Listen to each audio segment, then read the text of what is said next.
Mesdames et messieurs, bonjour. Après notre incursion au royaume de Saba, nous voici de retour en France. Et je vais vous parler aujourd'hui de l'abbé Cotte, prêtre par vocation, défroqué sous la Révolution, puis marié, personnage éclectique, passionné par les sciences, découvreur d'un ruisseau nauséabond aux propriétés fantastiques, et père de la météorologie moderne. Né en 1740 à Laon, dans l'Aisne, Louis Cotte était fils d'un notaire et d'une petite nièce des trois célèbres peintres Louis, Antoine et Mathieu le Nain. À 18 ans, il fait part à ses parents de sa vocation religieuse et entre dans les ordres comme membre de la congrégation de l'Oratoire de Montmorency, où il enseigne la théologie et la philosophie. Mais l'abbé Cotte a une autre passion dans sa vie, une passion pour les sciences, et il avouera même qu'il a toujours préféré la lecture d'un mémoire ou d'un traité de physique à celle de la somme théologique de saint Thomas d'Aquin. De tout jeune, il est fasciné par les spectacles quotidiens que nous offre la nature. La pluie qui tombe, l'orage qui gronde, les éclairs qui zèbrent le ciel, le vent qui souffle et les rayons du soleil qui chauffent la terre et les hommes. Il rêve de faire la pluie et le beau temps. Mais ce sont là les prérogatives de Dieu et de lui seul. Et il va donc se contenter d'observer ces phénomènes et de les prévoir. Ce qu'il fera pendant près d'un demi-siècle, sans interruption. Initié par le physicien et botaniste Henri-Louis Duhamel du Monceau aux techniques d'observation d'astronomie, il deviendra rapidement le père de la météorologie moderne. La nouvelle passion de cet homme passionné et curieux de tout ne l'éloigna pas toutefois de sa première vocation, et après avoir été préfet d'études au collège des Jésuites de Juilly, il accéda en 1765 au poste de vicaire à la maison des oratoriens à Montmorency, où, sitôt arrivé, il installe un laboratoire de météorologie. Mais l'abbé Cotte ne reste pas pour autant enfermé continuellement dans son laboratoire, observant sans relâche et consignant ses observations. On en dénombrera 1780 en 30 années. Il sortait chaque jour et entreprenait de longues promenades sur les chemins campagnards. Il commençait par flâner tranquillement, s'arrêtant à chaque pas pour observer la nature.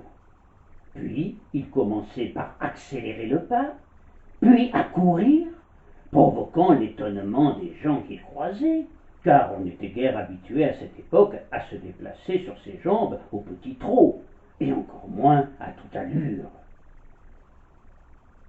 Aurait-il été aussi l'un des pionniers du jogging, 180 ans avant le néo-zélandais Arthur Lydiard, le pionnier de cette discipline? Ce qui est sûr, c'est que l'abbé Cotte était un hyperactif, continuellement en mouvement, tant avec son corps qu'avec son esprit. C'est au cours de l'une de ses promenades, dans la verdoyante campagne du Val d'Oise, qu'il s'intéressa à un ruisseau puant, comme il l'appela, à cause des fortes odeurs qui en émanaient. Ce ruisseau, dont il suivit le cours, se déversait dans l'étang de Montmorency, devenu de nos jours le lac d'Enghien. Il réalise alors quelques expériences dans ce ruisseau puant, en réalité sulfureux, et constate que les canards et les grenouilles vivent dans cette eau sans en être affectés. Les prélèvements qu'il y fit furent analysés par son ami le chimiste Pierre-Joseph Macquer, qui confirma ce qu'il supposait, une présence de soufre dans les eaux de ce fameux ruisseau puant.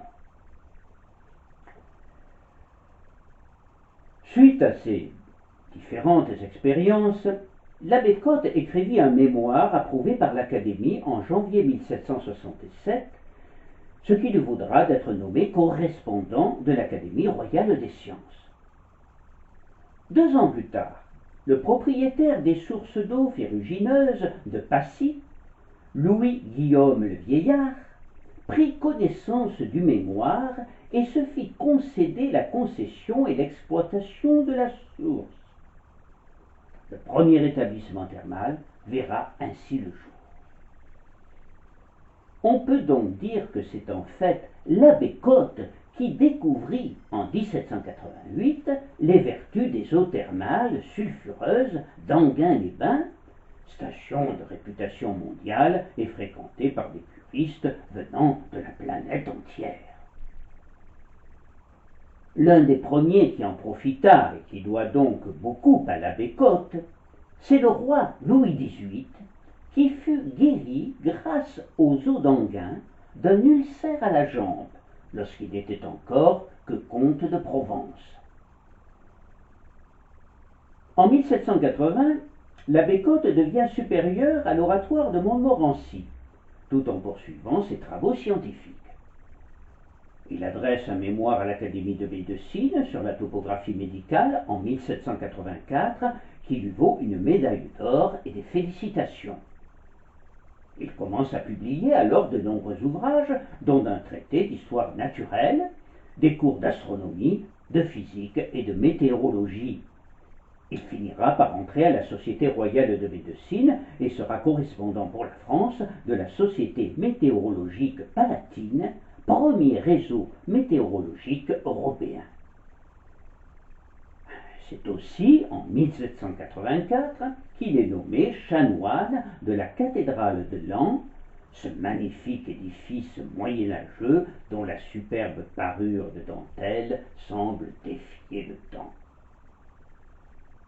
Mais, tout en savourant les beautés rares de l'un des sites les plus vastes et les plus admirables de France, et en se consacrant avec assiduité à sa nouvelle fonction, il n'en continue pas moins à écrire des ouvrages scientifiques, dont 2 gigantesques volumes intitulés « Mémoires sur la météorologie ».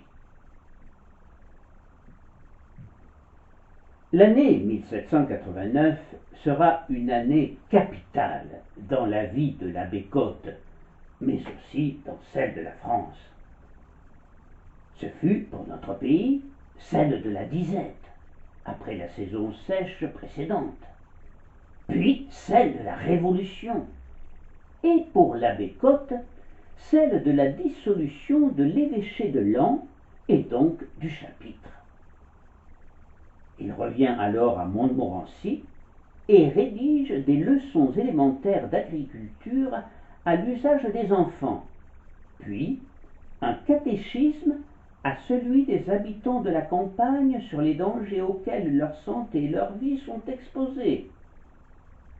Mais en même temps, l'abbé Cotte souscrit à certaines idées généreuses de la Révolution, notamment dans le domaine de la liberté et de l'égalité de chaque citoyen. Et il est considéré aujourd'hui comme un scientifique des Lumières. En août 1791, il est nommé curé constitutionnel de Montmorency. Mais l'ordre de l'oratoire étant devenu propriété nationale, devant l'impossibilité d'intégrer un clergé complètement désorganisé, il quitte finalement son sacerdoce en 1794.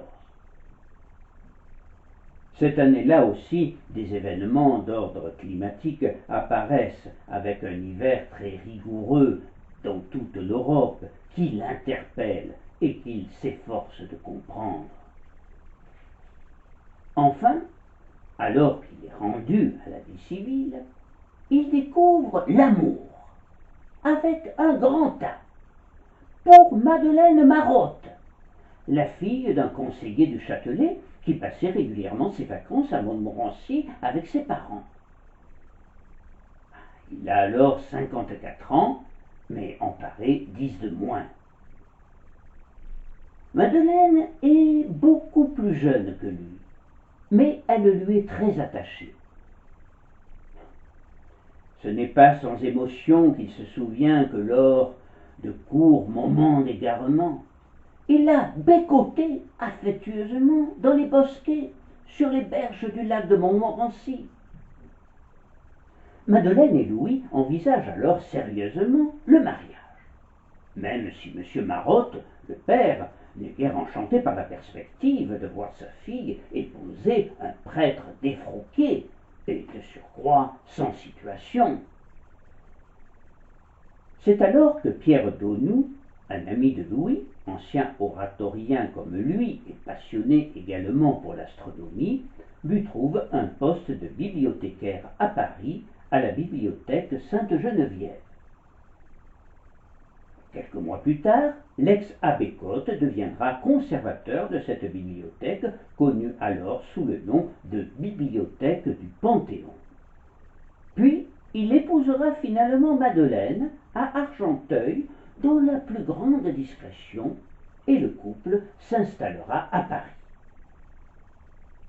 Mais, contre toute attente, 2 ans après son mariage, cet homme étonnant, dont la réussite dans le domaine scientifique est remarquable, est repris curieusement par sa vocation délaissée. Et c'est ainsi qu'en 1802, il va reprendre ses fonctions pastorales. On ne sait si Madeleine apprécia beaucoup ce revirement à 90 degrés, mais il semblerait qu'elle ne s'en étonna guère, connaissant cet homme singulier, qui va alors écrire de plus en plus d'ouvrages didactiques pour les enfants et les adolescents. Sa nouvelle incursion dans la vie ecclésiastique sera toutefois brève, car au bout de quelques mois à peine, il se démet à nouveau et retrouve Madeleine. À propos de l'abbé Cotte, le grand chimiste Antoine-François Fourcroy le qualifiera de fin observateur dont le zèle égale les lumières et qui saisit pour l'objet de ses recherches tout ce qui peut intéresser l'utilité publique. En 1805, suite au décès de sa femme, Paul Cotte reviendra passer les 10 dernières années de sa vie dans sa chère ville de Montmorency, continuant à travailler avec acharnement jusqu'à la fin. Le bon abbé Cotte, comme on continue à l'appeler familièrement, resté très populaire et aimé par ses anciens paroissiens, s'éteindra le 4 octobre 1815, plongeant l'ensemble de la population dans l'affliction. Aurait-il souhaité que l'on retienne de lui l'oratorien, ou le savant, le prêtre, ou le météorologiste? Je ne me risquerai pas à trancher cette question. Pour ma part, je pense en fait qu'il fut d'abord, en dépit de ses imperfections et de ses faiblesses, et c'est ce qu'il faut d'abord retenir de lui, un parfait honnête homme du XVIIIe siècle qui vécut intensément ses passions en s'efforçant toujours de les communiquer et de les faire partager aux autres. Je vous remercie et je vous donne rendez-vous prochainement pour un autre sujet tout aussi passionnant, la cochonnerie de Vauban. À bientôt.